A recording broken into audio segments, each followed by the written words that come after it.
Alrighty, ladies and gentlemen, welcome back for another lesson by Mr. Santa Cruz here.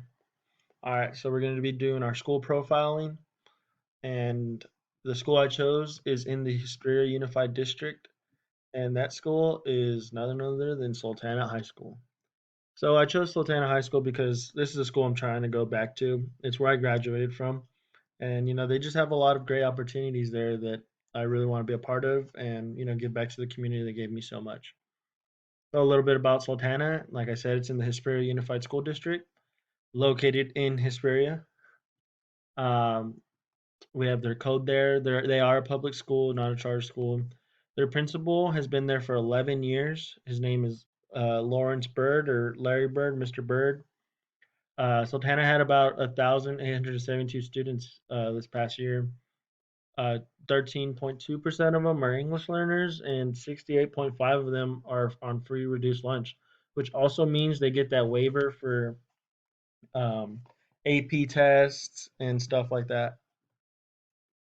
So I got all this information from not only the websites that I have referenced at the end, but also I interviewed Mr. Bird and got his input on what he thought about the SWOT analysis and some of the so most of the stuff listed is what he came up with.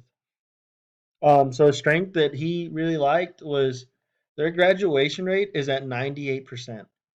That's pretty high. That's pretty good. It's higher than the state average, and he was really proud about that. Was probably the number one thing he was proud of. The next thing is that they prepare their students for college or get them ready for the career. Um, so what they have is they have the career and technical education, and they have five main pathways, you could say. The health pathway they use for nursing, and I've been there, and they have a bunch of different beds set up, different nursing technology set up, and those can even go towards college units. They have the automotive section, the construction pathway that if the students complete in 2 to 3 years, they could actually go straight into an apprenticeship right after high school. Culinary and childcare for those that want to, make their own daycares or just go into child development. Another great thing that they have is dual enrollment. Dual enrollment means that they are taking college courses uh, in while they're in high school. So there's a local JC college called Victor Valley College, actually a college that I went to, and those students can go ahead and take classes while they're in high school. And by the time they're done in high school, they can graduate not only with their high school degree diploma, but with an associate's from that junior college. Another great thing was this right here. Oh, sorry, the integrated one class. So the way he was describing it is that say a student fails geometry, they fail their first semester of geometry. They can continue that first semester that first semester geometry again. They can redo it for their second semester, and that second semester gets pushed into summer. So what that allows the student to do is they can start their sophomore year. Say they failed as a freshman year, they can start their sophomore year exactly where they should be. They don't have to take geometry all over again and be behind. They can just catch up. So I thought that was a great way of keeping their students on track and preparing them for anything in the future. So their weaknesses, the way I was wording it, just so I didn't want to say weaknesses of a place, but I said areas of growth. So some areas of growth that they want to work on is, growing a wellness center for students. Students nowadays there's higher levels of depressions, and they just want to make sure their students are okay. They can talk to people about anything stressful. It's stressful, trying to get into a school, trying to get good grades, trying to be a part of a club. It's all stressful. So it'd be great to have like a wellness center for them. That's an area of growth they want to do. Food insecurity program. They want to go ahead and make sure all families are okay. All families have a dinner, have a meal waiting for them at home. So that's something they want to work on. Getting students more involved with extracurricular activities. So that's in a club, a sport, any of these type of extracurricular activities, he's trying to get them all students. He was really adamant on the all part. He wants to get them all organized and all ready and experiencing different things. Get 100% of students ready for college or ready for their career path to get them into the workforce. He is not stopping. He is really, like I said, he's really adamant about getting 100% of his students ready. His goal will not be complete until it's at 100%. And that is a man that is driven. That is a hard goal to come by, but he is doing everything possible to make sure those students have that best opportunity when they continue into college or continue into their careers. Opportunities.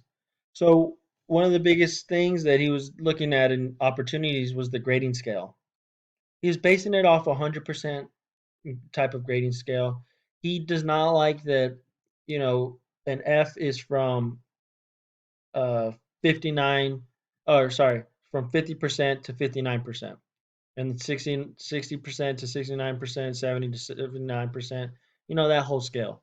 Does not like it because if you look at the standards of just getting a grade, a percentage on something, it's only 40%. If you don't do the assignment, there's 60% where it's just a zero, right? So he's looking at it where we need to create this scale, a 0 to 4 scale. That way, if a student, they say they get 100% on a test, they should be able to still survive if they miss an assignment.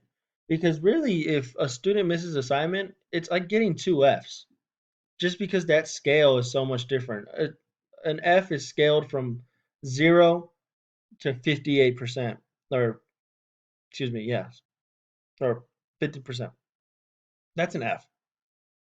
Now, just getting a grade almost a lot harder. So it's like succeeding is almost harder than you missing an assignment. So he's trying to get it more to a equal scale. So that's what he's trying to go with. Expansion of their pathway programs. That's another opportunity for them. That just the pathways in general is a great opportunity for students to succeed and for this school to be, highly ranked.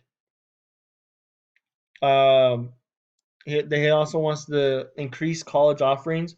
So that dual enrollment, that is a great opportunity for students to be able to get ahead of the game, save some money financially, and just get them right on the straight path as soon as possible. That wellness center that I was talking about earlier, I was mentioning earlier, is actually in progress. They're getting the okays they need, and the budgeting is looking great. So that wellness center is actually progressing pretty quickly here. All right, so some of the threats to this school is, politics. Politics is a threat to every school. Um, but the bigger ones that he's looking at is his changing in staff. So they're getting new teachers here and there.